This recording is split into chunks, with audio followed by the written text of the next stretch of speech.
Now these ashes have grown cold. We open the old book. These oil-stained pages recount the tales of the fallen, a frayed empire, words without warmth.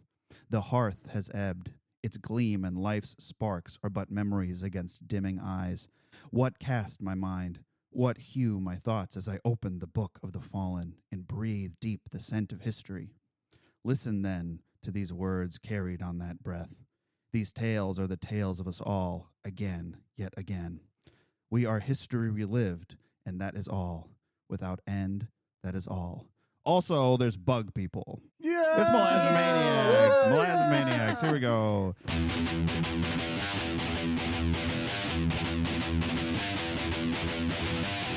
I'm Danilo. I have read the 10 books of the Molasses Book of the Fallen, and we're here to talk about the prologue and book 1 of Gardens of the Moon.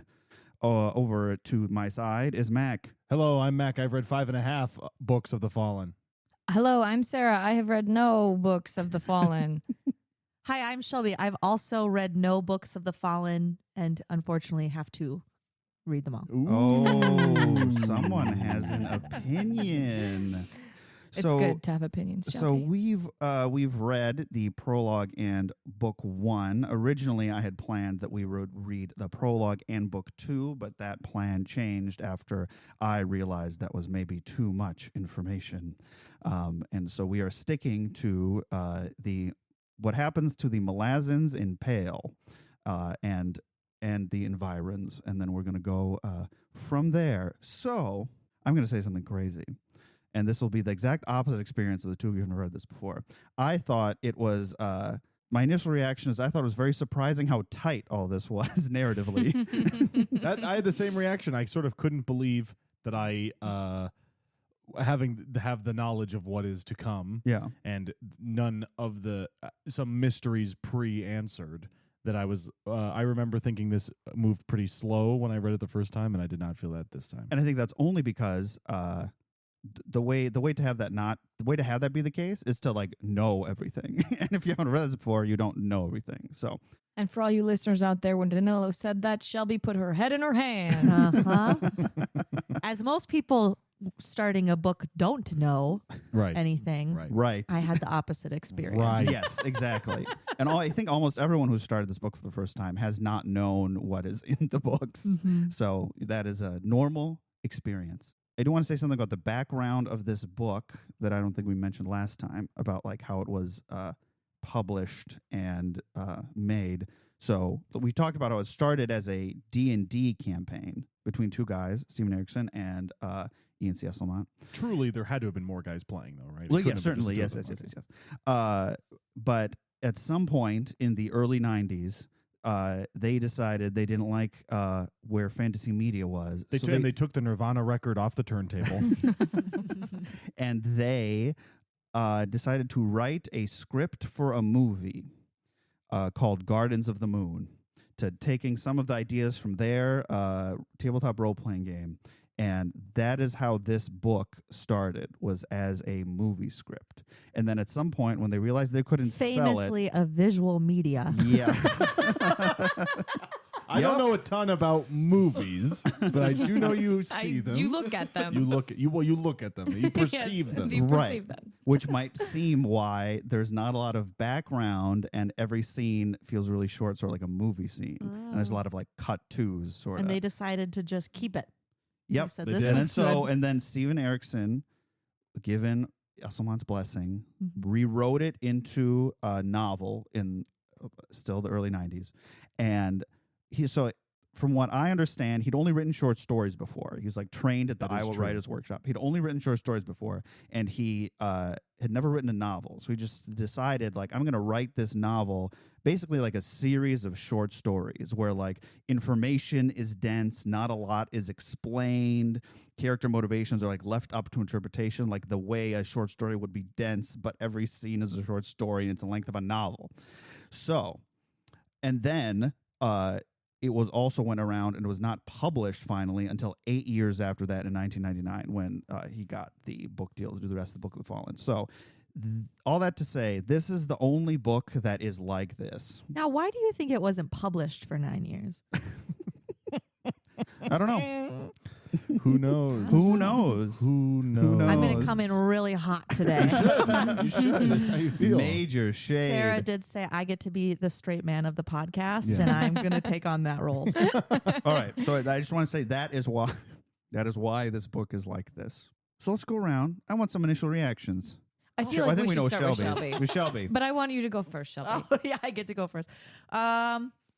Well, my first reaction was, and then my second reaction was, and then my third reaction was, and then my fourth reaction was, oh my God, and then my fifth reaction was, oh my God, and then my most recent reaction was, okay.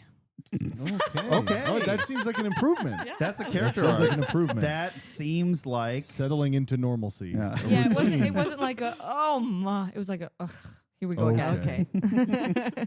I'm trying to feel like is that It's like the character resigned art of a complacency. character that we've had in the story? I'm trying to like see if Shelby's sort of like a character that we've read about in that sense. Well, you know, Maybe later. I that couldn't arc. name a single later. one if you asked me, so I don't know. Oh, I love you. I'm kidding. I could name two maybe. Sarah, thoughts? Sarah? Yeah. Okay, so right away when they had that little preamble and then they start with this like the emperor is dead.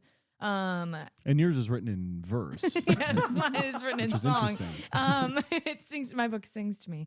I was like, okay, this is gonna be like really dense and really like this is a legitimate story. And it took me a second to care about what was happening. It took me a little second, but then I was like, oh my gosh. And I think I have said this to Mac this week, but it's like the things they carried fantasy style. And then once I like got that and that clicked in my head, I was like, okay, this is a war book. I'm going to approach it like that. And then when there's, I'm sure we'll talk about the events, but something happened. And then I was like, all right, I'm in. Like Nice. I'm in, I'm locked in. I want to know what's going on. This is like a puzzle that I want to solve. And that's how I feel. You're just like She Janos Paran. famously loves to do puzzles. That's Yeah. true. So And Shelby, how do you feel about puzzles? I've done two. Yeah, I'm not a big puzzler myself Yeah. either. So should we just dive right into the plot? What Unless was there's your anything reaction? everyone want to say? Well, I mean, I love it. I mean, that's great. This is great. It's This like is fantastic. And It's crazy to say that like maybe something so incomprehensible to someone from the outside can feel to me like the embrace of a warm blanket. But that is what it feels like. Well, it was like very it took a long time to read, like 10 pages. I think the first 10 pages took me like 40 minutes because I kept going back and like rereading and like trying to figure out exactly what was happening, where we were, and what was going on. And then like once you start to your brain starts to figure out the language of the world, and then it became a little bit easier, but it's still just like it takes a long time to read, but not in a bad way. And I think overall the quality of this book, like it's obvious that he has a lot of care for the world. And that was like one of my big takeaways was like he really, really cares about every single detail of this world as compared to some other fantasy books. And I'll say this, I think there like objectively are things that aren't told to the reader, which does not make it welcoming. And so to read and be like, I want to know this, but literally nowhere does it say what this is. Like, is just like to validate people's reading experience. Like that just as a human being who wants to read and figure something out, that is like inherently frustrating. It just is. And that is part of the intended effect partially, but I also think, in another universe could have been maybe toned down a little bit. Yeah, I think so. But the whole like not knowing what's going on, being thrown into it, being confused about like is this a place or is this like a type of person from another type of the world? And like, is this important or doesn't matter? Like that is not knowing that and being frustrated about that is like very real. I just want to point that out. I don't think I had the patience that Sarah had where I could go back and reread it multiple times and say, sure. I'm going to get this. Because at some point I'm like, I don't. So I'm going to just keep going. Yeah. Yeah. But the issue with that is if I don't get it and I keep going, like by chapter 3, I'm like, I'm You're supposed really to know lost. some of this stuff already. This is supposed to have stuck with me and it's still not. And I've looked at the pages with the names and I've Yep. But honestly, I don't some know if you're supposed connections. to know because I feel like there's still stuff where I like don't know, but I've just accepted that eventually I'll figure it out. And so when I see it, I go, all right, that's going to come back later, I'm sure. I don't have the confidence in myself that I am going to figure it out. That's why I think this podcast is very helpful, is because I feel like a noob going into this book. Mm-hmm. And then I started reading it. I'm like, oh, I am a noob. This was not written for me to, as a beginner, novice, Yeah. I'll say. This was not written for me specifically. You're certainly not a high mage when it comes to yeah. these And kinds of I things. didn't- More of an adept. Oh, Yeah, more. of Can an I adept. tell you about those words? They didn't ever say what a mage was. Correct. Mhm. They didn't say what half. I don't know what a mage is. Yeah, they don't. Pop quiz. What's a high fist? Oh, God. What's a high fist? He's got to be like the leader of the army or something. He's like the army king. yeah, sort of the Leonardo of the army. You know? Yeah, there's a Right, lot the of like deducing that Ninja you have to Turtles. do, which is a bummer. I also think I think part of that is true. Like if someone is not well versed in like fantasy, like this is the highest high fantasy gets, I would say. But I also think everyone like you shall have it within yourself to be able to figure it out. Like it's not only I don't want this to sound mean. I think you're smarter than you think you are Thank I you. hope- in this yeah, I in agree. this realm, That's in very this area. kind. And there's romance, Shelby. Those two wizards were fucking each other. Don't you remember? Rest in Not peace. barely. Calot Callet. alive for 4 pages. For a little It's bit. interesting you pronounce the But T. it In my wasn't brain, it was Callow. described. Callow. Okay. Anyways, let's Now we will let's dive in. Let's Woohoo! dive in. Go. So right away, I have a question. Right away, because at Who are the start these of every people?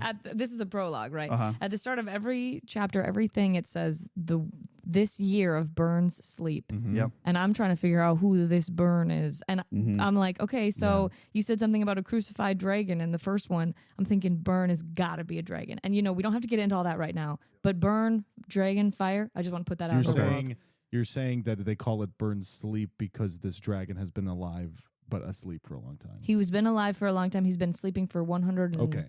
or I think 1,154 you are years. making a lot of fantastic connections based on the little breadcrumbs, even immediately. Anyways, I go ahead, think Danilo. what we need to know right now, this will eventually become more clear. It's just how they keep track of their dates. It's like BC, AD, etc. Yeah. So, So who's instead the of Christ? after Christ, it's Burn sleeping. Could be we don't know. Could we be don't know real, who it could be is. not We real. will don't know. find out. Okay. Could be nothing. Could All be right. But something. it is simply the date. It is 11:54 BS.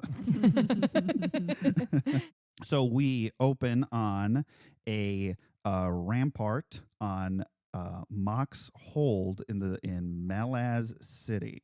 So Malaz City used to be the capital of the Malazan Empire, but it was moved now onto the mainland in Unta. There's a rusty vein flown in the wind. There's smoke coming from a place called the Mouse Quarter. There seem to be riots or some sort of thing. We meet a young boy named Ganos Perrin, and he has a conversation with a bridge burner named Whiskey Jack. I don't know if Whiskey Jack is eventually named. I don't think he's named in the prologue. He He's was not. not. I didn't named in the realize that was prologue, him. so I didn't know that. Perrin, when he's like, "You're gonna go see Whiskey Jack," he's like, "Oh shit, I gotta go meet that guy who told me not to be a soldier." Well, That's but, Whiskey but Jack. there's Yeah. he says something about his dad. When he like remembers that conversation, he's like, "Oh, and my dad was right" or something. Yeah, because he didn't. His dad wanted him to be a wine merchant, not a soldier. And Perrin, when he's being Oh. used by the government, is like, "Oh my god, I think everybody was right." Okay. Yeah, and Perrin is a nobleman's son from Unta, and he wants to have a storied military career. And Whiskey Jack, who is a grizzled veteran, is like, you know what you're talking about, boy. We learn that someone named Dasem Altor, the first sword of the empire, is dead after betraying a god in a place called Yigatan. Yes, that's what that was. Okay, right on the tip of my tongue. No, Shelby's so real. So I was like, okay, so we're really getting right Yeah. into it. I got stuck at Unta. Unta? Yeah. I was like, So I just Mal- got stuck at mouse square. mouse I got quarter. stuck at mouse square. I was like, is it a real mouse? And I was like, oh no, I'm Well, lost. because you don't know. Like you're No, going how into a could I fantasy know? novel. Like, do magic mice people? Big live? mouse. Are they mice I don't people? know. Big Are mouse. they genociding the mice? We've got Princess Bride mice in here. As far as I know, it's simply a quarter, It's where the poor like people a live. place of the city. Yeah. It's explicitly in the chapter where the poor people live. Yeah. And there's some riots, and perhaps riots are being quelled with violence. Anyway, Decem Altor, First Sword of the Empire, comes up somewhat frequently. So I just want to flag it. It doesn't really matter. Say that one more time. Decem, Decem Altor, his name- first hand of the empire. First Sword of the First Empire. sword of the empire. Decem Altor. See, this is why she's great at puzzles, because she can put these things together really fast. Also, Fiddler is there. He's the bridge burner who carries the fiddle. Yeah. Did you notice Fiddler is also in the Fiddler beginning? on Oh my chapter? God. We'll see. You wouldn't know this unless you Fiddler. reread it because they don't give Yeah. the names. That's fun. I Except guess. he's given the descriptor a guy with a fiddle. Right. showed up, No, yeah, exactly. And he had like fucked up face. I didn't know that he carried a fiddle, so Yeah. that is well aptly named. I Yeah. will say some of the names are fine. Yeah. I can do fiddle. Like, yeah, that's you can fine. do Fiddler. Yeah. Yeah. And he The- has a fiddle, and that's like you remember him. He's the guy with the fiddle. The military names are usually the easy ones. Quick Yeah. Ben. That's It's funny. I That's Yeah. a fun like name. that. Yep. Okay. Back to the plot. They talk about a woman named Surly, who is the leader of the Claw. She's going by a new name now, apparently, by the name of Lacine, which means like throne bearer or something. And Throne Master. Throne master. And she is a Nappin, which is a type of person. She has blue skin. I think that is the only. Yep. I did not know that. Yeah. Yep. So the Empress, she's going to be the Empress. That's a bit of a spoiler, but we already the section. So, Well, she is. She's so she She's in the appears. process of becoming the Empress. A Yes. coup, if you will. So yeah, I mean, who knows? Emperor Kellenved. The beginning of the prologue says it's the last year of his reign, and he's sort of missing. And Surly appears and talks to Whiskey Jack, and she's like, "You got to call me Lacine now." And they have some like posturing, and then Ganos is like, "That was crazy." Anyway, I want to be a soldier, and Whiskey Jack is like, "Good luck, man." And he's a kid. I did know He's that. a kid. Yeah. He's like a teenager. And then that is the prologue. Thoughts? Okay, so the things I wrote at the end of the prologue, I wrote down my thoughts because I forget them otherwise. And I wrote strong exposition, not unnatural due to grounded and conceivable conversation. Like the conversations they were You're like having. machine I learning. know. Well, that's what I said. I was going to read it like Really it's a great textbook. conversation. Well, because it's like there's so many ways you could introduce all these things that happen. Yeah. Like we're opening on this war-torn environment, and there's like so many battles and conflicts, and like it all happened really fast. And I'm not like, I don't love imagery, like when writers are like in the flowery house on the hill with all like, I don't care about any of that. Just tell me what I should see. I don't need you to make me feel any type of way about it. Like, just tell me what I should see, and then I'll develop my own opinion about how I feel. And I thought the imagery was not like words for the sake of words. Like, it was all very effective, and I was happy about that. And then I'll say Good. one more thing, and then I'll pass it to Shelby. The other thing that I wrote was the world is lived in and full, unlike, and I'm going to say more about this later, but unlike Akatar. Go ahead, Shelby. What were your thoughts? Well, they said this one word that I can't think of now, but they said it twice, and I was like, "Oh, that's fun." I haven't read that word in a while. And then Was it in the prologue? Yeah, I think it was in the prologue. That was the first thing I noticed. I was like, "Ooh, good word." Now, if we can find it and stitch that into this podcast, it's going to be a really impressive editing. And Was we'll it- keep the silence as we look too. I think that's important. I can't tell you what. I think it starts with an A. It was a word. It starts with an Oh, A. accoutrement. Accoutrement. Accoutrement. Good word. They said that twice, and I was like, "Oh." That's good. He Good already knew word. the complete regimental accoutrements of the Accoutrement. Imperial Army. Mhm. And then on the next page, I read it again, and I felt really smart because I was like, "Oh, I just read accoutrement twice." That's pretty Yeah. Not And then- bad. Oui, oui, Yeah. accoutrement. That's pretty good for me. And I think it's also worth saying that there's a rusty vein shaped like a gargoyle on this as it's moving around, as literally the winds of power are changing in the Malazan Empire. So I just want There's to a point that out. lot of that, like little thing. Like, I mean, They talked a lot about wind, cloak, sunsets, sunrises. Mhm. Rain is constantly battering somebody. well, I Mhm. like it when the outside, like the environment is reflective of the inside of the characters, like their Yeah. internal. Like I fuck with that hard. Yeah. I like that. Yeah. I could not figure out where they were standing. So I was really, It was confusing. I was Yeah. really focused on that. I kept thinking, are they on a narrow edge of like a parapet? I think there is part of it. This is how I imagine it. There's like a narrow parapet, and then there's sort of like a courtyard that belongs to the bigger castle. And so like they were looking over it, and then like she comes out from here, and then they talk. Because Like on a all I could bridge? think about was Fourth Wing, and I was like, I Oh, know yeah, that they're- one. Yeah, they're standing on a bridge on their way to Basgaiath War College. Yes, I was like, I know that one too. I know that one. So that was 3 things that I got right away. Nice, good. And good. then that's all I could think about. Honestly, Great, yeah. I did. Like I think I clocked that this character we would then see them in a mature Yeah. stage of their life. Ganos is fantasy main character. And his name rhymes with and his name rhymes with Thanos. And Yeah. so and he's also purple, and he has a big glove. So there's a couple parallels here. so these were the thoughts going on in my head. I was like, okay, fantasy, they're on a bridge. I've read Accoutrement twice, and Thanos is in this book. Young Thanos. oh It's no. like young Sheldon. This whole book is young Thanos. So that was my introduction to I think the big prologue. prologue, big takeaway. Young boy wants to be a soldier. Mhm. There is discontent and power shifting in the empire. Hard cut to 7 years later. Yeah. Book 1, Pale, and we know it's 7 years later because they probably say it. And also, if you did the math of Burns' sleep, Well, it just it- says 7th year of and also Empress Lacine's rule. 7th year of Yeah. Empress Lacine's rule, which is already, she has somehow succeeded or usurped Emperor Kellenved, and you don't really know how or why or how it happened or what, but like she's established herself now as the Empress. So fun fact, when I was reading this, I saw that it said like 100 or 1161st year burn sleep. And I was like, oh, I wonder how many years it was in between. So I went back and I did the math. And then I looked literally after I did the math, underneath it says how long she's been ruling. And I was like, you gotta be kidding me. I did all that math. I thought it was like 300 years after, so Oh. this is good to know.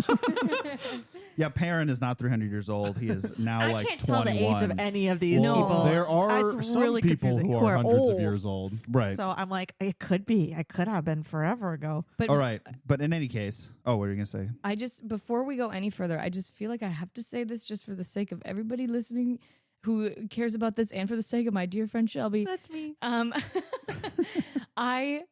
I'm going to use ACOTAR a lot as a comparison for what I'm experiencing reading this book. Background info of that is the series or book, A Court of Thorns and Roses by Sarah J. Maas. And that's because I haven't read a lot of fantasy, and that was a book that I didn't particularly enjoy. And I want to just say, I think it's I understand why people like it, and I don't think that if you like it, you're dumb or anything.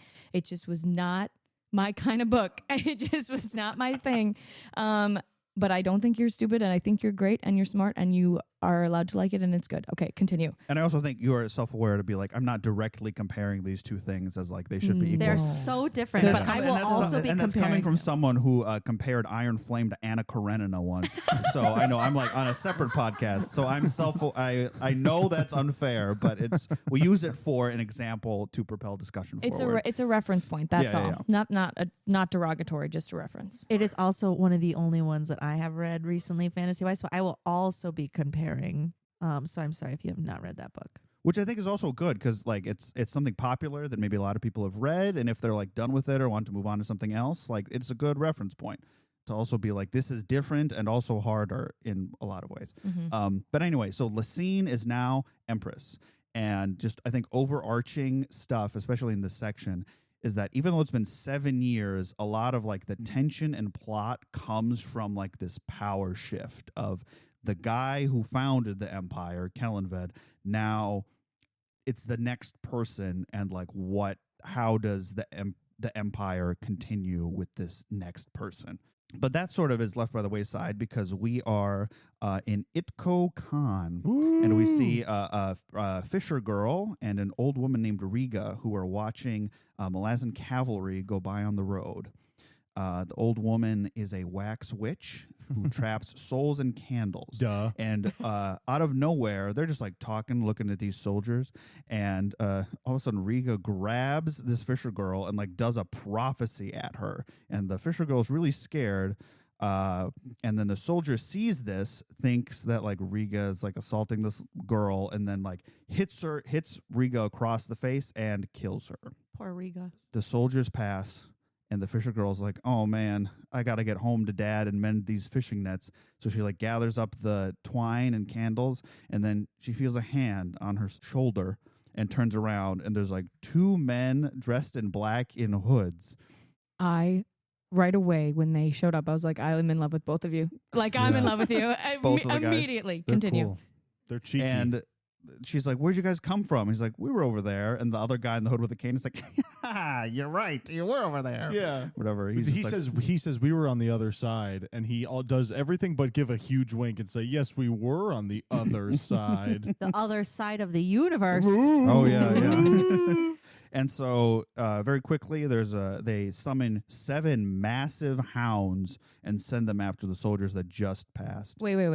Sorry. When did they summon the hounds? Towards That the was end, the that's their only part plan. I remember. Right away, right at the beginning. That's why there's all the They dead killed bodies. everyone. Okay, so I just didn't really quite put together what happened to those people. All I put together was like these 2 guys killed all of the people, but I didn't know how they did it until later when the hounds come back up later. Yeah. So that's good to know. Okay, Yeah. keep going. So the 2 men are Cotillion, aka Colton. Shelby's been calling him Colton, Which is wrong. but it sounds like a middle What's school up, boy's I'm name. Colton.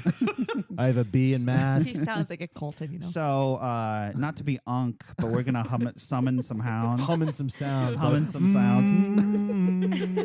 We're humming sounds here. That's beautiful. And the other guy is Amamas, aka Shadow Throne. Are you Amanas. I called him Amanas? Amanas.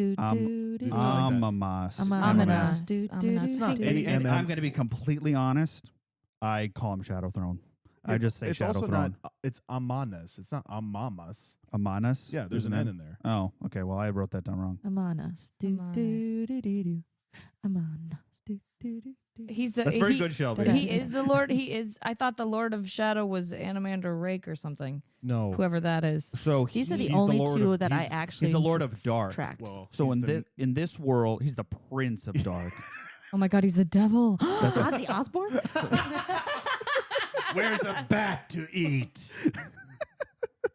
So Yeah, Amanas is Shadow Throne. we'll talk about, we can bring up Warrens and stuff right now. So Let's get into it. in this world, there is light, there is dark, and in between is shadow.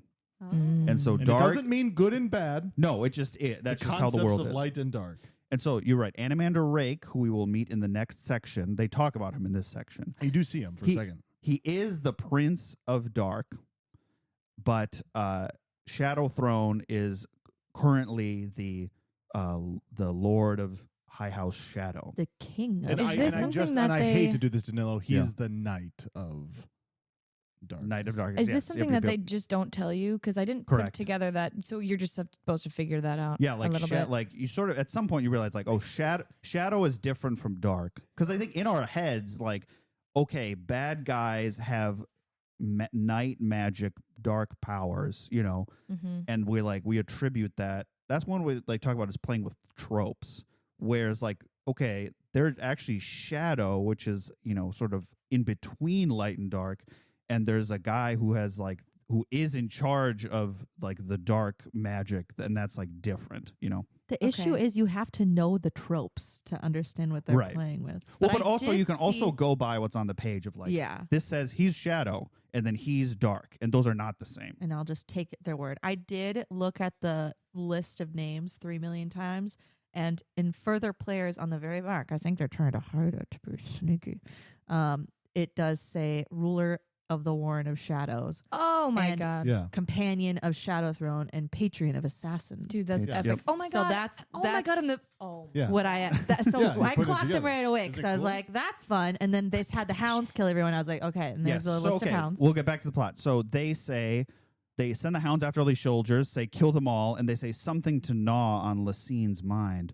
And so they are being very sinister. They have some plans for this Fisher girl, and it just seems important that she's is not able to be tracked down by the Empress. And the scene ends with like shadows engulfing the girl, and that's sort of the last time we hear from her point of And view. they I don't think so. Well, yeah, Cotillion and Shadowthrone do argue with each other. yes, they have a fun Cotillion dynamic. He's like, this feels weird to do this to a little girl. And then Shadowthrone is like, Do what? We don't know. Well, yeah, right. And then Shadowthrone says, our names are Cotillion and Amanus. And then Cotillion kind of buries his head in his hands. He's like, well, It's okay, you so told we her, have well, now to do we it have now. to. We can't leave any witnesses. And People she know says our names. why, and it's because, well, they're going to want to know who. He's just very honest with her. He's like, they're going to want to know who did this, and they're going to ask names, and you know our names. And she's like, I've never heard of your names before, and he's like, yeah, but there are people out there who have. So I have a clarifying question. So then this is later on, but when our friend Perrin is in between these realms, he's like got whatever happened to him. This guy on a big hound comes in and he's like, who opposes us? And that's supposed to be Shadowthrone. That's Shadowthrone. and that's Amanus. Yes. Yes. Amanus is his Dude, real he's name. absolutely goated. Yeah, he's Shadow awesome. Throws and Holy Amanus are the shit. same. Okay, okay. Amanus, they have names that like say where they are in the cosmology, and then they have real names. Yes. And I wish they would stick with one, if I'm being honest.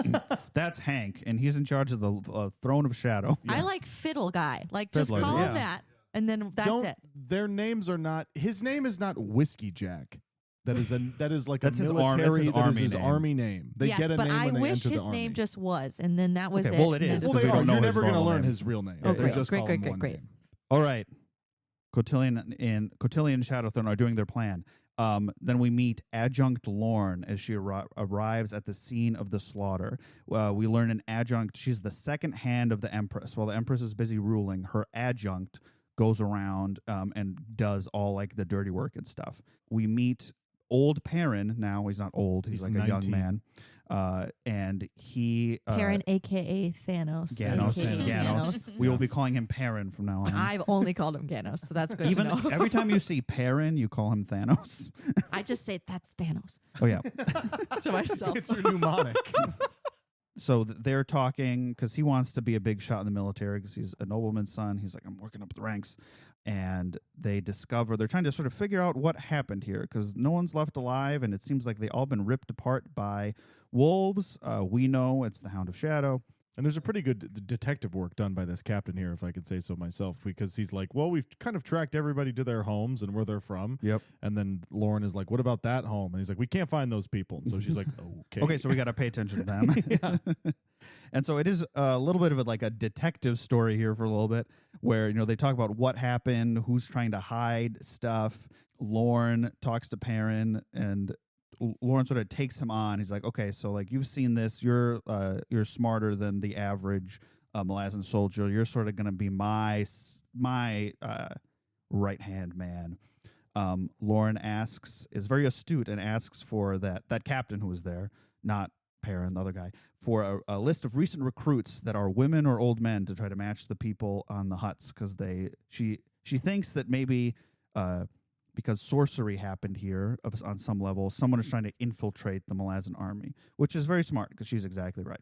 Well, we already know that, we so do we already feel know that. really smart. Right, We're exactly. Like, We just were I watching knew this that happen, the whole time. and then we see a little girl show up to be like, "I want to be a soldier," and the guy recruiting is like, "So her eyes look so old," and she's like, "Can I be a part of the bridge burners? My name is Sorry."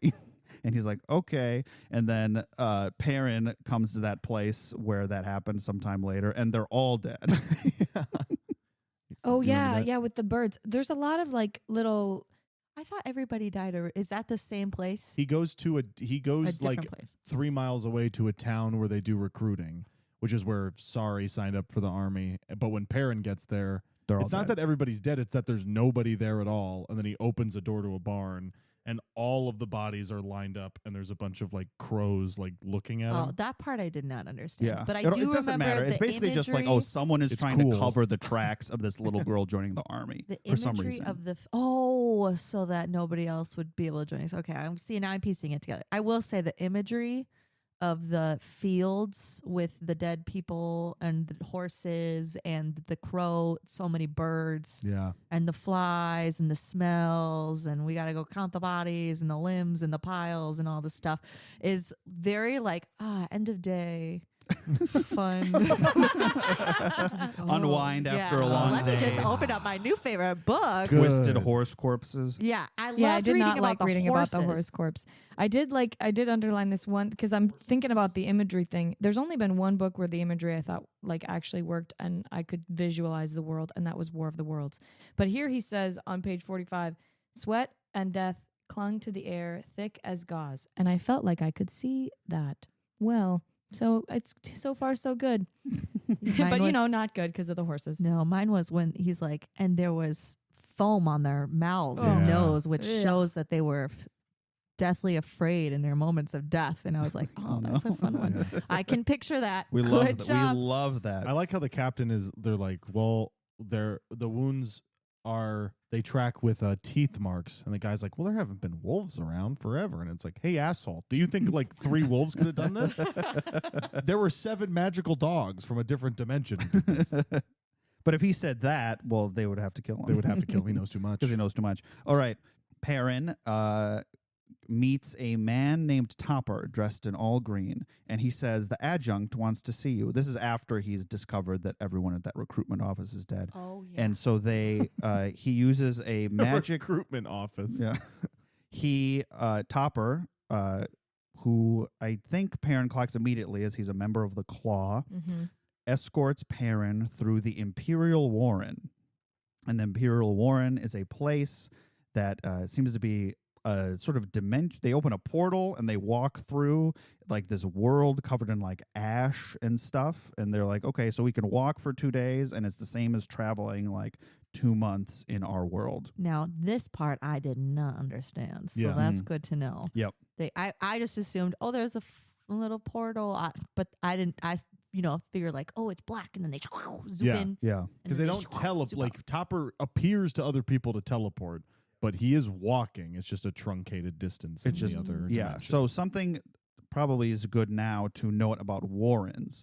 The normal use of a word warren is like a hiding place or like a small hidden In area. our Like the world. dictionary in like the definition? dictionary world. Okay. And the so dictionary that world. sort of translates to this, where warrens are basically other dimensions that certain people through their powers or through other means have access to. Okay, and does every sorcerer have their own individual warren? I just thought maybe it was another word for magic. So the magic sort of comes from warrens.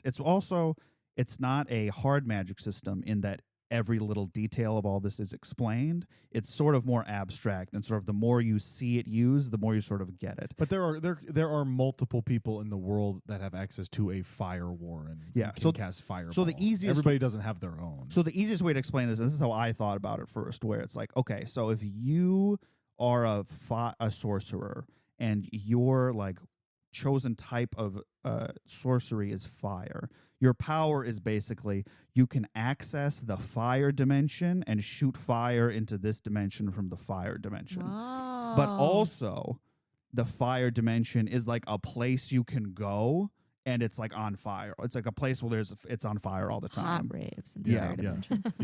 And this isn't exactly correct, but like when they say, Shadow Throne is like in charge of the Warren of Shadow, people who have access to the Warren of Shadow can do shadow magic, but also for some warrens, there's like a guy who's in charge of it. yeah. Interesting. Yeah. I thought maybe it was like the internal feeling that you get as a sorcerer, and I'm gonna go into my heart, my warren, and pull out all my Oh, magic. sure. I felt sure. some of that That's too, sort of- like when that's they're sort of doing the magic The in relationship with it, yeah. when they're doing the magic in the battlefield upcoming.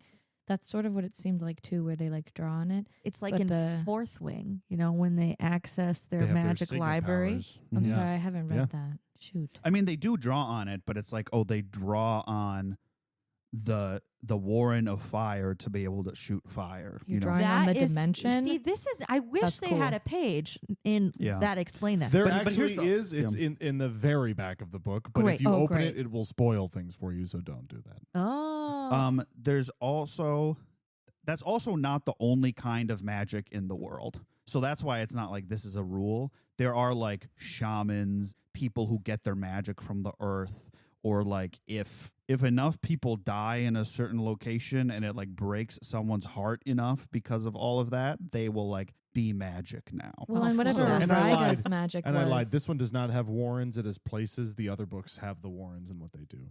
Okay, so we'll get there. Yeah, That's there's some good. of those Okay. things. And well, there's something going on with Ryga's magic because she's like, and now I'll live in you forever. But I guess we'll have to see. About Well, she's that. a wax witch. Oh, I liked her. I wish she would have stuck Yeah, around. and that like that's a great example. Like there are there's witches who can put souls in candles. That's not like tied to any warren or anything. That's cool as hell. That's though. just like someone else can do magic of that kind. And then you also just have dudes with swords in the middle of all Yep. this trying to make it work. that's warrens. And so Folks, there's this place That's warrens. and so they go through this place called the Imperial Warren, which is a place. And right away, Perrin is like, "Oh, the Imperial Warren. This is the Empire owns this." And then he can tell by the way that Topper is like furtively looking around that like, okay, so maybe this is older, and the Empire sort of just like claimed it, and this is how they travel from place to place. But there could be like other stuff going on in there. So they go through the Warren. It's fine. They end up in Unta, and Perrin, after a quick interface with the Empress, we see the Empress again. She's in the throne room. She's kind of sassy to him, I think. He Something almost like that. his horse almost kicks Topper right in the head because he gets scared when that it part's teleports. fun. I do yeah. like the horse. He gets a big laugh from everybody in the room. And then he goes to Adjunct Lauren so he can like debrief, and Adjunct Lauren's like, "Don't do that again. Yep. You're just gonna embarrass yourself." But because they're in the imperial capital, which is Unta, that is also where Perrin is from, and so he goes home and he knocks on the door, and his house guard Gamut enters, and he talks with his sister Tavor about their little sister Felicin. whose name appears right away on the next page. I said, "Wait a minute, is that the same Oh, lady?" Explain what you're seeing, Boo. So at the beginning Sarah. of chapter 2, that's okay. My nickname is Boo for everybody out there. Yeah, so if we say Boo, we're that's- talking about her. Yeah, so they're interchangeable. But they're at the beginning of each chapter. There's a little guy. Is it called A poem? epitaph? Is that- Epigraph. Oh, it's an Epitaph epigraph. is on a tombstone. I made that mistake before. I have never used either of those words. So there's a little epigraph at the beginning of each chapter. At the beginning of chapter 1, there's maybe the most beautiful poem I've ever read. And then we have at the beginning of chapter 2 another poem, and it's by Felicin. And I'm thinking it's gotta be his sister. Who knows? Well, I mean, I never look at the names or dates, and maybe that's why I'm so confused. yeah, you might have to start doing Because that. some of the poems is got people that are mentioned in the text, Or who are are written about to by be them. mentioned.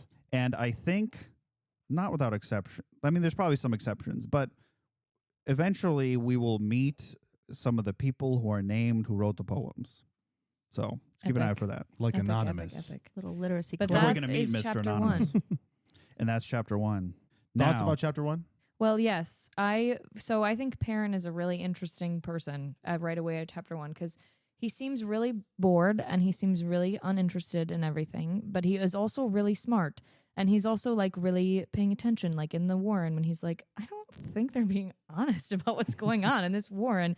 So it's really interesting that he is like, I wrote in here, a bored nobleman turned to military service thinking it will give him purpose because he's like this rich guy with this rich life. And then he's like, ugh, blah, I'm so bored. And then he's like, he says something with his sister that made me think of that. Maybe it's in here. It doesn't matter. But he just was like, he just seems really bored, but he's also, what's the word I'm looking for? He's sharp. He's a very sharp He's like guy. clever. He's very witty and clever. And Yeah. And I mean, there's more Yeah. to come with him. He's But I very thought it was an bold. interesting character introduction where it was like, he's pretty disinterested. he's not nervous or like shy or sheepish. He kind of just says what he's thinking. He's a man's man. He says what's on his mind. well, and the privilege of a listens to Joe nobleman, Rogan. He too. listens to JRE. He's not worried about getting in trouble because he's like got this status or whatever. Yeah, his fallback is being a wealthy as fuck wine merchant. So he's like, if Yeah. this army thing doesn't work out, Yeah, like He there's doesn't no. even care. He's like, yeah, he's like the embodiment of noble privilege. in Except he Empire. used to just be a captain, and now he is directly serving the Empress. Yeah, he feels pretty proud about that. Which I'm like, Yeah. that's pretty nice. He got up Failing the ranks up. pretty He's fast. bossing. He's bossed up. He's bossed up in the world. But as we will talk about later, he does have the thought like, "Wow, I might be in a What little did over I I'm my out of head." my depth. Shelby, what did you think of chapter 1? I Well, I clocked him as our protagonist, but then we keep jumping through characters, so I don't know. But I was like, he seems kind of like the main guy, so I'll pay attention to him. He didn't like that the horses died, and that's when I was like, okay, I like this guy. Oh, that's a his good save the point. cat moment. He was these like, you horses know, the being people, dead but makes he's me like, sad. that's sad because these were good horses. They were so, innocent. Yeah. Yeah, so I clocked him as like, oh, he's empathetic. Like he's, he wants to fight and be a legend, but also he's like empathetic and he doesn't like to see those sort of tragic things happen. I think he is cautious in a way that I appreciate when he meets characters. I liked that he was hesitant to go through the portal. I'm going to call them the warren. They're portals. I've been thinking of them as portals. It is a portal to a warren. And he recognized the Empress and she recognized him right away. So I thought that was kind of a fun connection. I was like pretty impressed with myself, frankly, that I got chapter 1. Beyond that's that, amazing. Yeah. I did not. So this was the one chapter I was like, okay, I can do this. And then after that, I was kind of like, oh no, I can't do this. It was interesting. Do you feel like you like him? Like I thought he was fine. Like I liked him after the horse comment. That's cool. Yeah. How But do you feel about him? I can't decide yet. Because like right away he was like, seemed to just be going along with things for the sake of going along with them, or because it's like he's bored with his life or whatever. And he's like, oh, I'm rich and I don't want to be this wineman. I have to do something else. And like when he joins up with Lauren and she's like, you're going to work for me. He's like, okay, whatever, I guess. And he like just seems to be going along with it for the sake he was of going secretly, along I with think, it. excited. I think he was like, yes. And you sort of pick up on the fact that really sort of happened because she thinks he's hot. Yeah, She picked that up. She She was looked at his back and was like, okay, so you work for me now. Yeah. Okay, that's good to know. That's also why when he goes into her tower, she's naked and she's like, you can still come in. And he's like, oh my God. That was so funny. He seemed to have a good relationship with his sisters too. So that was, I can only tell how the people are based off of their relationships right now, just because Yeah. I'm so unfamiliar with them. But I was like, okay, it seems like, he cares for his family. Because an asshole presumably wouldn't have visited. Yeah. They would have stayed Yeah. at I the guess inn or that's a good something. point. I don't know why I'm really like hesitant to like him. I feel really hesitant to like I also him. I think that's valid because like I feel like I didn't like him when I first read him. Like I see fantasy protagonist, and he's Yeah. sort of like a stuck-up nobleman who's sort of like Yeah, not maybe failing that's what it upwards, but is. he's like his life is really easy, and all of a sudden he's like serving the right hand of the Empress, basically on nothing he did, and they're sort of doing this weird detective thing, and he's like, this is kind of cool, I guess. Yeah, and he like doesn't seem to really care. But there is a few moments in the future that when we get to them, I'll point it out. But I did write down hero arc. There's one in mark. particular where I started liking Perrin. Yeah, There's one big one towards the end. Yeah, but I don't know about him yet. great. I think that's perfect place to be. Now on to chapter 2. Time jump 2 Oh, years boy. later. Again, I didn't read I did not read the years, nor Mhm. did I do any math. So anytime we time jumped, I was just like, who knows? Yeah. This could have been 30,000 years. This, next. and The this first- chapter is particularly confusing because there's a flashback right in the middle of it. That Okay, is I want to not talk about clear. this. Okay, Took me a should we second. talk about it before we go through the plot points, or should we talk about it when it happens? Well, the plot is it's people after a battle. There's a flashback to before the battle and the battle, and then we return to the present. Yes, that's exactly it. I was listening to this guy talk about this book, and he said it's fun to think about because they talk about how this battle is like the biggest conflagration of sorcery, and I don't know. Oh, that was a ages or whatever. flashback. Well, it's flashback to like 10 minutes ago when they were having Yes. this Oh, battle. same. Okay. Yes. Yeah, it was like The battle sucked. Yeah, I so- did not like that Yeah, part. so it starts and Tattersail's like, oh my God, we got eviscerated. And then like Whiskey Jack shows up, and then they have a flashback to the battle meeting right before the battle, being like, okay, we're doing this, we're doing this, we're doing this, we meet people. And then it flashes forward. And It then we took me see a the second battle to and get then it that. flashes I did forward. not know any of that. And Yeah, no, the- it is confusing. The sorcery was so powerful that it changed the order of events and how you're reading them in the book. What? the In a normal book, you would start with the pre-war The meeting, meeting, yeah. have the battle, and then see after. But the magic battle was so intense. They say it's the biggest conflagration of sorcery in thousands of years, that it changes the order of how you're reading the events. That's someone's interpretation. Yeah, and I heard that, and I have thought about it for so long because I think that's Okay. really cool. That is I really do like that. I interesting. think that is really cool. I also think that may also be a relic of this was a screenplay. Yeah. That's my theory. But anyway, I like that a lot better. Now this is where we add more characters, Yep. and now I don't know. I lost track. Great. So this is where you guys are gonna have to really help me out because with this some of these. yes, because this is where we start going in depth on the military structure of the Malazan Empire. I was reading this. I have to read it out loud, or else I won't do it. Yeah. So it like forces me to be like, okay, I have to hear myself say these words out loud. And Danilo, I think, overheard me reading some of I it. did. It was very funny. And he said, we don't have to read as far as I originally thought. That's how, and it was just me monotone trying to understand it and saying, oh, I don't know. Well, they really Or throw like, you right I don't into the get deep it. end.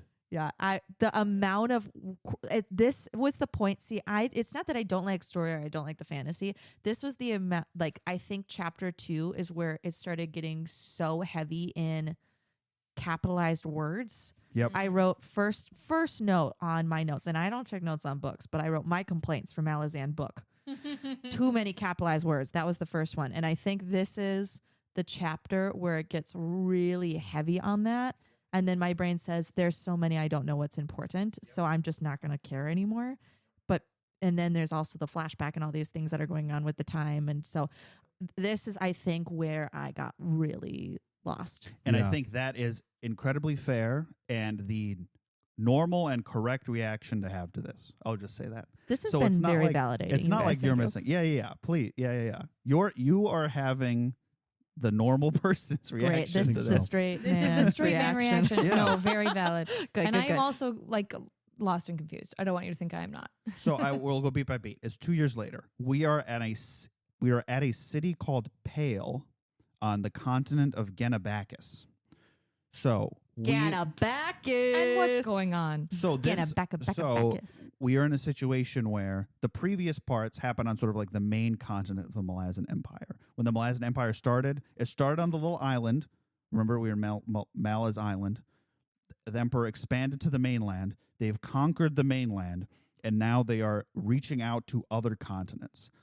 Yeah. And so they are. okay. So this is a different That- continent. so none of this is explicitly know that. said. I'm just saying this because like it's non-spoiler information that Yeah. is sort of implied that makes reading what happens easier. This is the middle of the Empress Lacine's Ganabakan campaign. Well, it's obvious she's very insecure about her rule. yes, and you know it also we'll talk about.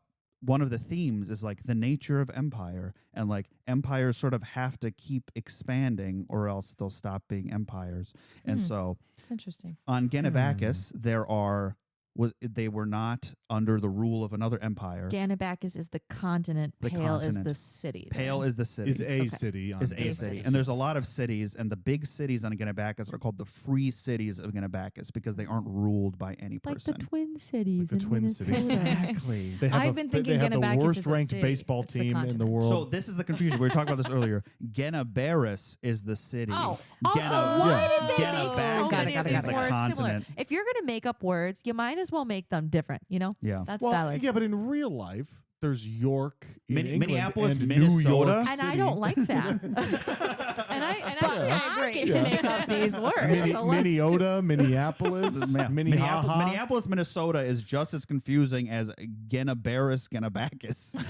I don't know. If you can come up with a whole I guess that's a fantasy good book, point. a magical world, but you can't come up with two different city names that are slightly more different. Well, Shelby, I hate to tell you, but these books are all written and printed. So I know. Buckle in. That is some. I was like, I don't know how well my constructive feedback is going to be taken because it's not like Stephen can go back and do anything. So I'm sorry, Stephen. This Well, is we're not really just giving. I raw. don't know if we're giving constructive criticism. yeah, that's what this podcast is. Yeah, we're gonna call him up. We got some notes for you. Yeah, he'll listen to this and he'll be like, "Oh fuck." Shelby I'm thinks. so sorry, Stephen. I do think you wrote a very lovely book. I Okay, think so- the language is very nice, but just for future books, maybe So, think about that. Pale, a city on Genabacchus. There has been a standoff on this city. Okay, first of all, we're going to go back. Tattersail. We're from the point of view of Tattersail. She is a sorceress for the Malazan Empire. It's right after a battle, and we see that the city of Pale has fallen to the Malazans. Like, the battle is done. People are going in. She is talking to a guy next to her, a man named Hairlock. We learn he's another mage, and he's like For those who don't know, what is a mage? A mage is a sorcerer or wizard or some sort of magic user. Hairlock is destroyed from the waist down from the battle. He got Darth Mauled. He got Darth Mauled, and Tattersail's like, oh my God, what just happened? I can't believe what just happened. And then a squad of Malazan soldiers comes up, and it's Sergeant Whiskey Jack and Quick Ben, and these are bridge burners. And bridge burners are elite units of the military who are part of One Arm's host, whatever that is. We'll learn about in a second. I'm so excited to talk about it. And so we sort of learned that like they're like all dusty and weird. They like just broke out of these tunnels, and apparently a bunch of bridge burners were under these tunnels trying to dig into the city. And during this battle, they collapsed, and a bunch of them died. But these folks escaped. And Quick Ben, who is also another mage, is like talking with Hairlock, and there seems like they have made some sort of deal together. And everyone's sort of like, okay, what's going on? And they're all sort of suspicious of a guy named Taishren, who's the high mage of the Empire. Okay. Boo. Boo. That's my Boo feelings for about Taishren. him. So, and this is where it flashes back, and we have the meeting leading up to the battle. And so the important characters, we have Tattersail, who is a mage. A sorcerer. She is a sorceress. Is that different than a mage? Is No. this just It's just a like different- wizard, warlock, witch Yeah, sort of? yeah, they're all going to the use same. them interchangeably. Okay. Yeah. They use magic in some way. I wasn't sure if it was different magic. I'm like, why do they keep having different words for this? Okay, so Yeah. that's good. And this took me a long time to realize. The reason they have all these titles is because the magic users in the army, because they're part of the army, are organized the same way that like soldiers would be organized. So like there's a general who's like in charge of the soldiers, like the guy with swords, but there's also a general who's like in charge of the people who use magic, because they're like a different type of fighter. You know what I mean? Okay. So Taishren is the high mage of the Empire. So he's like In charge of them. So he's like the magic general. He's the general of the magic, as opposed to like the general of like the infantry, the guys with swords. And so his like cadre, which just basically means like group, a cadre mage is someone who like is just a magic user who battles in battles for the army, and they like have a group of them, and they all do that together so they can coordinate stuff the way a squad or a military squad would coordinate those things. Okay. So it's a lot of the confusion comes from this is like a military structure, a fantasy military structure that they don't explain to you. Love that. And I'm, well versed in normal military structures. So now that you've said that, that really does put those Clears puzzle things up pieces for you. together. So thank you. You lost. I mean, the things you left over there overseas when you were serving. I that know. Just is absurd. Well, I was like, you said general. I'm like, general. Oh, Blake Yeah. Patton Well, and yeah. the rest. The general. Yep. We served Oh, under for some- insurance. Yeah, That's what I thought. Yeah. You and Shaq out there on the battlefield with the general. And so then we have the battle meeting where we have Taishrin and we have a man named Dujek One Arm. Cool as hell. And he's an old man with one arm. Well, and that was nice because I was like, okay. Yeah, you're gonna remember his. Yeah, ass. everyone has one thing. I think I said this last time. Like if you imagine everyone with the one thing, Fiddler's got a fiddle. Dujek One Arm, he's got one arm. And he is a high fist. And so a fist is a general. Okay, so he leads. He leads The an other- army. Got it. Yep. Got it. And so normally they're called armies, but the reason his is called One Arm's host is because like it's special, because he's like It's from the the Green he's from the Berets. olden times. So like if you're a high fist now under Lassine's rule, your army wouldn't be called a host, but like he's been there for so long. He served under the other guy. Yeah, he served under Kellenvet and all that stuff. And we don't know how old these people are. No, we know exactly how old Dujek is. I think he's it said he's 79. he's Oh, 79. okay. Now here was my question. I wrote, so here, what is a mage? What is a sapper? sapper. Oh, I had to Sapper? Google How that. old do people live for? Why is One Arm's ears hairy? Is he a werewolf? Is he only 5 feet tall? How tall is everyone else? Those are my Yeah. questions for this. Well, I can chapter. answer some of them. Yeah. Dujek One Arm is 5.5 feet tall. Okay. That is in. He goes to the worst barber of all time, which is why he has soap in his ears. Oh, and his ears are hairy because he's old. Because he's very old. Yeah, he's an old man. So that's why Khaled gives him a little handkerchief to wipe his ears, and he's like, "Son of a bitch again." And it's just you're supposed to be like, "Oh, this is nice," because what they're about to say is like, "We're all going to go out there and die." Yeah. Okay. What were your other questions? How tall long is do- everyone else? Everybody else is normal height. And how long do people live for? Was the If other you're one. not magic, you live like normal human lifespan. But if you're magic, if you're not magic and you're a human, you live normal human lifespan. Right, because there are different races of, fantasy creature. If you're a human being, you have normal human being lifespan. so there's humans and there's wizards is the thing I've learned. So, Sorcerers but slash the mages. sorcerers are humans. Not all of them. That's not all of them. Okay, anyway. So when And it comes my up, we'll last talk one was, about. Oh yeah, what is a saper? A sapper sapper. is somebody who works with bombs. and explosives. Is And that And the just Google a roll in definition and is like a That's a real- warfare that's a real thing. engineer. And Shelby, I'll say this. Don't feel bad. I did not know that was not a fantasy term until I was like halfway through this series. Okay, this is well. He's not a werewolf, so I was picturing werewolf. Oh, yeah, he's not a werewolf. Okay, this is not. He's just old. He's 79. Yeah.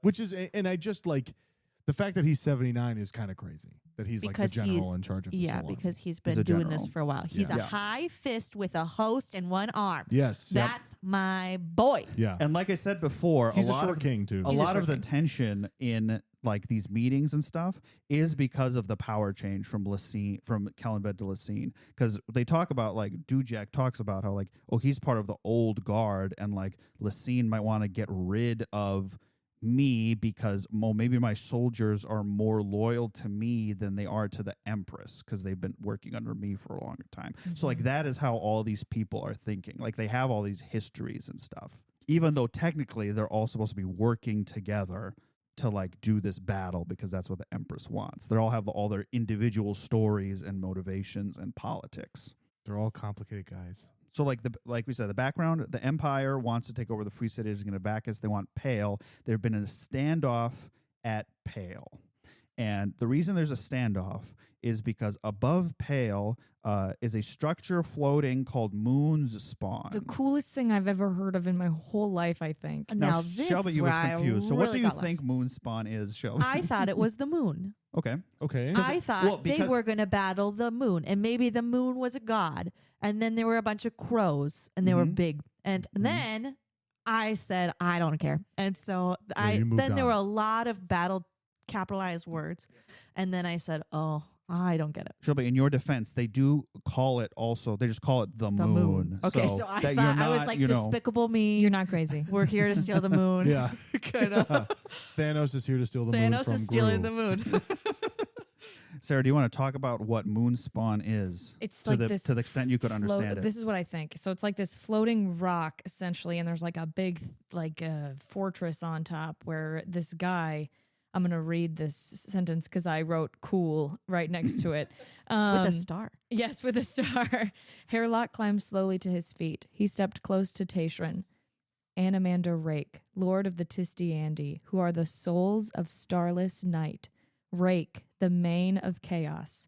That's who the moon's lord is. And you're pitting 4 high mages and a single cadre against him. Now listen to that sentence from my brain. Uh-huh. Okay, so I didn't know what a mage was. There was several different lords. There was like 3 other words that I didn't know, Cadre. and that's what the battle is. So you're like, I don't Like, know what what does we're the doing. mane of chaos mean? And So this is interesting. I do want to dig into this. So Sarah, you read that, Mm-hmm. and I don't you didn't understand any more than Shelby did, right? Not really. I did not really know. And hang on, just before that, really, really quick, just pronunciations going forward. Oh, It's Tystandi. Ticed and Okay, Taste Ty and Sandy. I don't yeah. know if that's going to work out for me, but I'll try my best. But I just thought it was like a cool way to. They were talking about like who they're about to go fight, and so I had gathered that whoever is on top of this floating rock is the person that they're going to go fight. And I was like, because the question I had at the beginning of this chapter was when Tattersail's looking out across the field. I was like, who the F are they fighting? Who are they fighting? And so that's what I was trying to figure out the whole chapter. And then they said his name, and I was like, that's got to be the guy. And he's on this floating rock. And then like at the end of this page 2, Hairlock, or maybe it's not Hairlock, somebody else says, they simply move from one human drama to the next. Do you actually think Anamander Rake will stay and fight? And it's like, so this guy who's the king of this rock doesn't even really care about this fight that is so personal and huge to all of the people involved, where they're like, oh, we have to do this for the Empress. And he like does, it's like Tuesday morning to him. And I was think like, cool. It's a very cool reveal in this section to you, like, yeah, Anomander Rake is powerful, but surely there's going to be other crazy like wizards on his side. And there's not. It's just him. And for you, Shelby, I'm just like, So Hairlock, who is? I keep getting them. That's not one arm. That's a different guy. Yes. That's the guy who gets blown up. He becomes a puppet. yes, Correct. correct. So yes, he's eventually, in just a little bit here, he's going to become a puppet. step close. That's some really nice symbolism that I actually did not dislike. Tashrin. Now, I might be saying that wrong. Okay. Tashrin is So correct. then I was like, who is Anomander Rake? And I still don't know. Well, you still don't know, and I think like Is Tisty Andy? But they're in Pale. So this is the city. This is also the city. okay, so Moonspawn. We'll go back. Moonspawn. Sarah's right. It is a big floating rock that is not the size of the moon, but because it's so huge, it like might as well be like a child of the moon. It's like a big round thing, and there's like It's the Death Star, It's like the Death Star, but it's made of rock, basically. and not in space. And is it's there actually like in a the planet. a castle on there from which he was doing his magic? There's a castle inside of it, There's different artistic interpretations, but he is some standing peop- on a some people ledge. show it. So He's standing on a ledge built into the rock. Cool. I like this artistic rendering. Ah. Okay, they're I shooting see. magic at it. I'll put it in the description for you. Looks like lasers. I think maybe I didn't like the battle is because I couldn't. You I couldn't had imagine no it, yeah. clue what to even think about. So I just thought they were all in a field, and maybe there was a big rock wall next to them with a bunch of birds. That's what. And I do want to pictured. say one thing. We're talking about Moonspawn, and Shelby, you feel like you have a clear image of it now.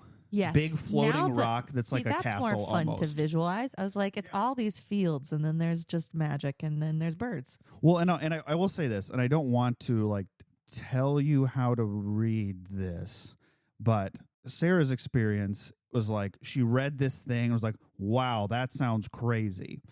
I wonder what that means. Versus like maybe you reading it being like, I don't understand this. This is frustrating, you know, where they talk about, oh, who are we fighting? And it's like this crazy sentence like you've never read before.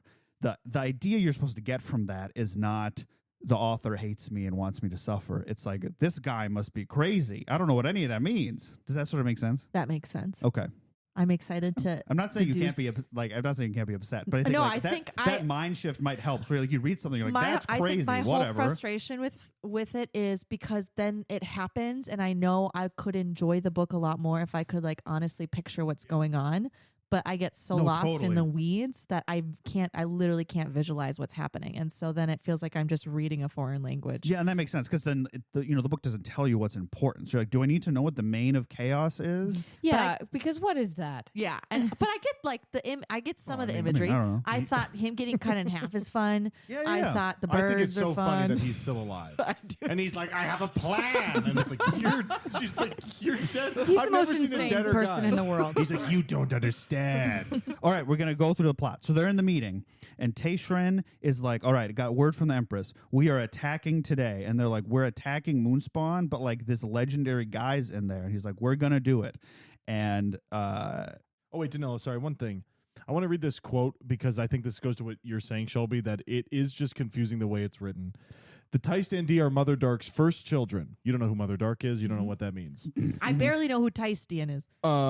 Tyson, it's not a guy. It's Oh. like Tystandi is a fantasy race. Great. they are elves. They They're are they're- dark they're elves. dark elves. Okay. You felt the tremors through the warrens of sorcery, Tashrin. We kind of know what warrens are, A but little so far bit. we just know they're like portals. This is the first time it's been mentioned that they could be anything else. Yeah. So have I. Ask Dujek about reports coming down from the North campaign. We don't know where that is. You just met We- Dujek. Yeah, we just met Dujek. Elder Magic Corald Ghislaine. Now that could either be the name of the guy in charge of Moonspawn or a type of magic. I'm telling you right now, it's a type of magic. Or like, what is Elder Magic? Is that like, What is Elder Is this magic that only Dujek can do? Like, we don't know. We've met one old The person. Lord, so Hairlock is talking to a guy we know as the High Archmage. He says, the Lord of Moonspawn is the Master Archmage. Now, okay, so I what didn't does know what that a mean? mage was. Right. you know his name as well as I do. So you're like, okay, so is it Gerald Gillane? What is it? And then they don't say it for an entire extra page. And even the first time they say it's Animandaris, which is not what it is. It's Animander Rake. And I will also... This is why I feel like I'm reading a foreign language and I can't picture anything. And I did leaf through yours, and it is all in Swahili. And I don't know how you got that copy of it, but that's probably not helping. And another thing that like Gardens of the Moon specifically has an issue with is like there are things are referenced certain ways in this book, and they are not referenced that way in any of the other books. Like, for example, we'll get to this soon, but they call the deck of dragons also like the Fatid or the Fatid or the Fatted. That doesn't really come up for the rest of the book. Like they simply call it the deck of dragons. The tarot cards. Yes, they're tarot cards. They are tarot cards. But anyway, okay. So like things will simplify so that it makes there's like on top of this, it was this. I cried. It was literally this part of the book where I said, "Oh no!" If this is the whole book. On top of it being complicated, just baseline, this is more complicated because there's more words and synonyms than there are in the other books. Not saying that there's going to be less stuff, but like again, there's a reason Gardens of the Moon is like different than the other For ones. those of you who are like me in the lack of patience for trying to figure out fantasy stuff and just want to like feel good about what you're reading, if you can get through chapters 2 and 3, chapter 4, I was like, okay, I can follow this a little bit better. And also, when we meet a new, because the next part is gonna introduce a bunch of new people. They're not shooting elder magic at each other. They're just like dudes hanging out. And so they're like, not. Yeah, thank God. The next cast of characters is not a bunch of. It's not 30 people in a very particular military structure. It's guys in a city who are all kind of friends. Yeah. So that's a lot easier to keep track of. Lovely. Now, sorry, Danilo. We'll talk anyway, about okay. So they have a meeting. They said we're attacking Moonspawn. We will learn about Animander Rake. He is Teist and D, which just think dark elf. There's different types of Teist. They're like elves. And they're in like, this case, they literally have obsidian black skin. Yes. Oh, Andii. Yeah.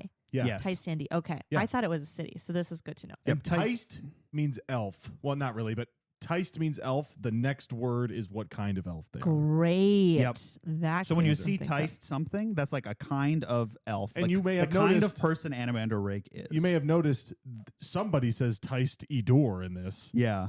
And you're like, what is that? And if you know that Teist are elves, that's a different kind of elf. Teisty Andy ? Teisty Endor ? Yes. Yep. Yes. That's great. I won't tell you what kind of elves they are, but he they got are interrupted in that sentence. Yes, exactly. I was like, so there are different kinds of Teist. It's also crazy. You know, later in the series, the Teisty Doer plays such a big role. I can't believe it's on like page 40 of the first book. Anyway, so they attack Moonspawn. They are absolutely destroyed, and they're sort of confused about why they are destroyed because they each take up a spot on different hills. There's other sorcerers there, Night Chill, Bellarden, Calot, who is Tattersail is sleeping with. And Acronis or whatever.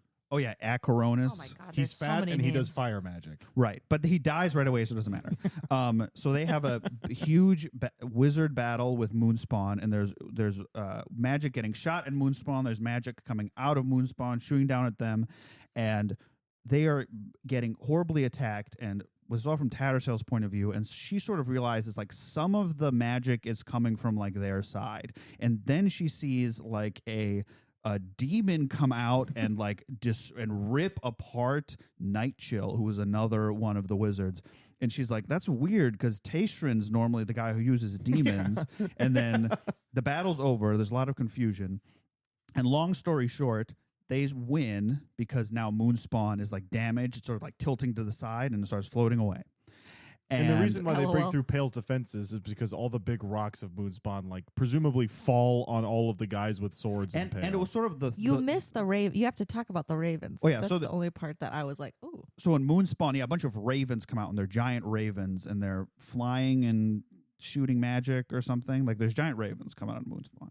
I don't even think they're attacking. They just live there. Yeah, they just live in Moonspawn. Because after the battle, there are giant ravens like eating the bodies. Oh, yeah. And then they just kind of walk up to them and they're like, hey. But Hairlock says, imagine a lord who's kept 30,000 great ravens well fed. Yep. Yeah. he's like the king of everything. Yeah. He's like the god. He likes killing dudes. I He's would say. crazy. I don't know who he is. And so the though. battle is confusing. They win, but Tattersail's confused. Like, okay, why am I like the only sorcerer still alive? Basically, Tayshrin is chopped in half, but not the way he was facing. Hairlock. Hairlock is chopped in Hairlock half. is chopped in half, but he's like, from the way he's laying, like that blast of sorcery came from Tayshrin. So immediately after the battle, they're all like, okay, so something's going on. Tayshrin is like trying to eliminate us. We don't know. So now it's, again, smash cut, back to the present. Hairlock is cut in half. He's talking to the bridge burners. We learn about more bridge burners, Kalam, Fiddler, and now we see Sari, who is a 15-year-old girl who looks very menacing. And now she is part of the bridge burners. And you're reading it, and you're like, well, she was 12. She can't be. And you're like, Right. wait a minute. It's been 2 years. It's been 3 years, years. yeah. Something important to point out, Quick Ben and Kalam are from a place called Seven Cities. So when they The say Free Seven Cities? Cities, so no, that's different than the Free Cities. See, what the hell? Yes, that's good. That's a The good point. free Okay, cities, 3 cities the and free 7 cities cities are, I think there might be 7 of them on Genebacchus. But I thought the free cities were the 7 free cities or something. Those are cities on Genebacchus. On a Okay. different part of the world, there's a big desert that There's and it's a continent called Seven Cities. Oh, okay. So it's okay. All right. Okay, whatever. so the continent is called 7 Yes, cities. yeah. And there are 7 Why would cities they on do it. that? Well, so we will all be intimately aware with the continent of 7 cities. Great. a ton of these books take Basically, place it's a there. desert continent. And so, just long story short, Quick Ben and Kalam are black skinned, like they're black They're people, black men which I think is like forced to be all these a part of an empire. right. All these people are, most of them are not white. And I think that is something interesting and important to point out, because Stephen Erickson has done the sort of like the diversity of a world conquering empire, like the kind of people that we involved, very well. And I think it's very interesting. Well, it's very D&D. Like he's just drawing on all the types Yeah. of characters you can have in D&D, which like race is about if you are an elf or a human being Right, or yeah. like the racial tension in Dungeons and it's not Dragons like is your elves skin and color. dwarves, not like Yeah. black people and white people. Right. Well, and also like if this is trying to play with tropes, like you imagine most people reading it would be like, okay, so their default is the badass military people in the world conquering empire are all white guys, Mhm. Yeah, you know, and they're not. I just wanted to point that out there. So long story short, Hairlock gets soul shifted into a puppet. So that's when that was one moment where I was like, all right, I think I'm interested in this. Yeah. Because he's literally a walking, talking puppet. And I was Yep. like, this is fucking cool. Who is painted to look like Hairlock so much that when Tattersail sees the puppet, she's like, wow, I can't believe they even painted him to look like him. Yeah. And it's like, So Shelby, did you understand that he I became a puppet? understood that part. Okay, good. I just want to Uh, make sure we're on the same page. I didn't really get the bridge burner connection, but I did understand that Well, neither he's does, now a to be puppet. fair, neither does Tattersail, really. No, we they don't just know. kind of show up and do that, and you don't know why. Yeah, they made some sort of deal, and then Tattersail's like, wait, this guy called Quick Ben is going to soul shift? Like, this Ooh, hasn't, I've never This seen is this also before. something. She keeps saying he's not who he Yeah. seems, Mhm. and every time I think like there's either really strong magic or I think a god present, they all get headaches. Yeah. And Yeah. she keeps Yeah. getting headaches, Yeah. I Yep. think, when she's around him. So that Yes, she tells does. me that That's he's amazing. something. You picked up on that. Yeah. There's something going on with Quick I get Ben. the breadcrumbs. There's I two- get the breadcrumbs, Yeah. but I'll tell you, Yeah. reading the actual words is hard. There's two No, people yeah, no, that no, no. make her like have a headache, and I think her eyes start watering. It's Tayshrin and it's Quick Ben. Yeah. And Tayshrin, we know, is the high mage of the army, and Quick Ben is just some schmuck. And he this. just keeps being Well, like, but yeah, whatever. He keeps And shrugging. she She's like, keeps "Who saying, are you?" "How do And I he's not like, know you?" I don't know. she's like, there's no way I shouldn't know who you are. So Hairlock becomes a puppet, and he was already sort of crazy. Now that he's a puppet, he's even more crazy and unstable. Tattersail doesn't know what's going on, so she does a reading of the Deck of Dragons. And basically what the Deck of Dragons is, it's tarot cards. And there's certain people in the world who like have an affinity for the cards, and they can like read them and deal them out, and like tells you something. But you also like don't know what it tells you. And it could be the future, it could be like what's important or where to focus, but also it could be so abstract that you don't really know what's going on. So Do you want to talk about their connection in the books at all? sometimes there's readings of the Deck of Dragons in the book that sort of have connections to what the plot of the book ends up being.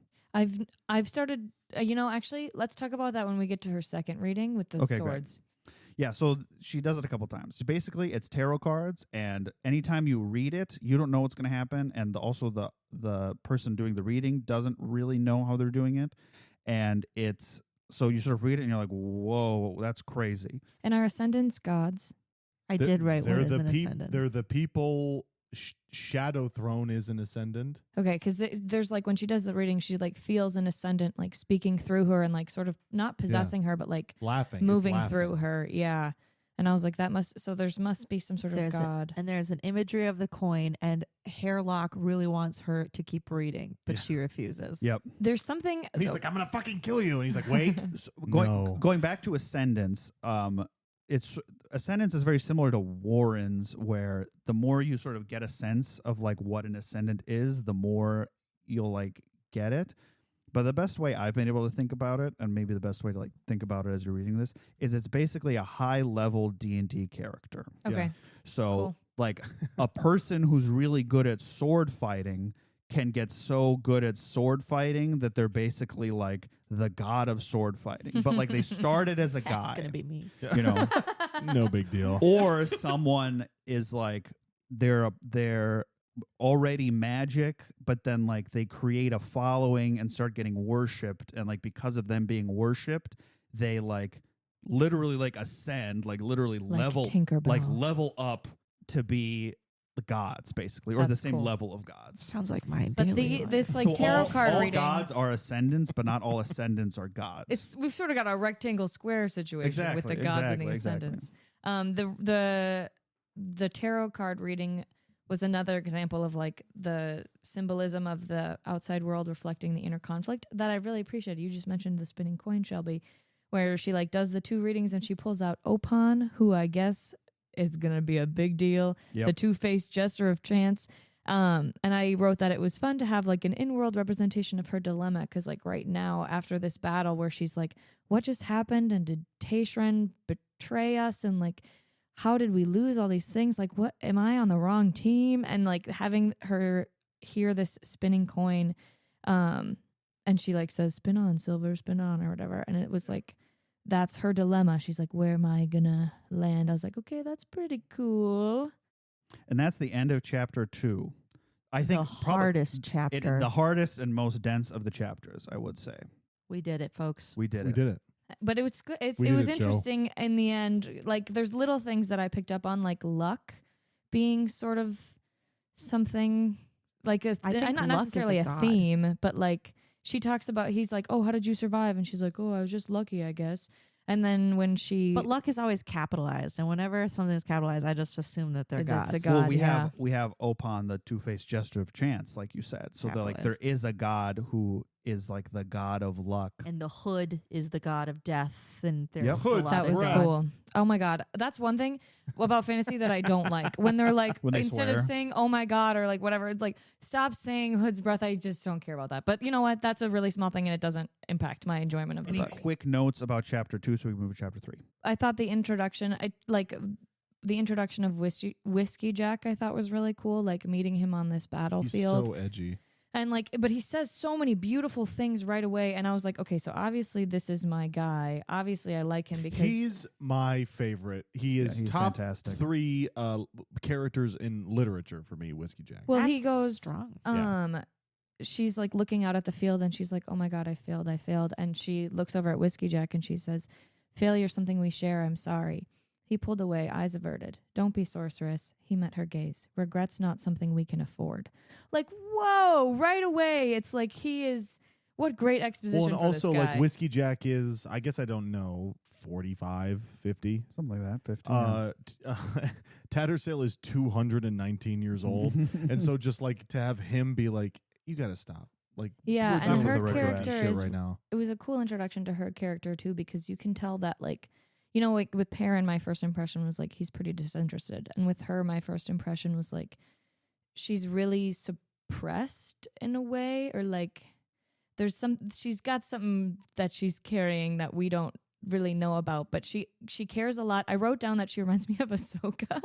Like she really cares about her troops, her soldiers, and I was like, oh, this is like the Clone Well, she feels Wars. really and bad about she makes mention of the 2nd battalion or whatever. Yeah. And she's like, they always watch out for each other and they count me amongst them, but I'm sort of this immortal wizard, so it's a little weird. Yeah. And she remembers on the battlefield they're all like running to her to try to like for get her to for help, safety. and they just get Yeah. wiped out. And she has They some just PTSD. become, when the shadows fade, it's just their armor is on the ground. And she's like, that was really horrible. Again, Oh my God. End of day kind of reading. You know, just Yeah, like, right. Oh, this Wow. is light. Oh, So luck was something that came up, and the other thing was like there's something about give and take. As I don't know what it means in the higher plot thing, but like there's a lot of like push and pull. push and pull and prod, and then when they go off to battle right before they leave, they say something to her where it's like always an even trade. And then like later with the gods, which we'll talk about, they're like always an even trade. So there's something about trade and equal quid pro quo. the scales of the Yep. world are always trying to balance each other out. Yeah. Shelby, any last thoughts? Otherwise, I move on. I'm so proud of myself for making it through that You one. should be. You We should went be. into You should chapter be. 3. Chapter 3 was also very Yep, hard. it was. But You did it. I did piece together the puppet. And that was Yeah. pretty good. Oh wait, I'm so sorry. I have one quote. I'm so sorry. See, this is cute because you like the parts of you like the sentences. Well, I but did not. there's So some it's fun to sentences hear where I'm your like, enthusiasm for them. some of them I feel like are going to come back in a big way. Callow had once said of One Arm's host, this is on page 67, and then it goes to 68. And beware the empire when it breaks. 7 cities soldiery, the closeted ghosts of the conquered but unconquerable. Oh my God. 7 Such city cool soldiery, shit. meaning the people from the conquered land of the Of seven cities. cities. Yeah, which is so Quick Ben and Kalam. Kalam, and they are part of the bridge burners who like were sort of pushed aside after this new empire took over, where they were like the empire's favored ones, and the empress is like now treating them like shit. I would also be like, I think I'm gonna start a mutiny a Yeah. little bit. So Well, Quick Ben's let's see what happens. Quick Ben's a good mage. We don't know who he is. Kalam is the healer. No. No, so Nope. we're Kalam about to is get the that. killer, right? Yeah, Kalam is the assassin. Now, if you feel that ended abruptly, you'd be right. For some reason, I was under the delusion we could get this whole part in under 90 minutes, and we ended up going over 2.5 hours. That's also why it feels like I'm trying to rush everyone along, which I didn't really need to do, so sorry about that. Long story short, we've split this one into 2 parts, and the second part should be right after this one in the feed. So enjoy.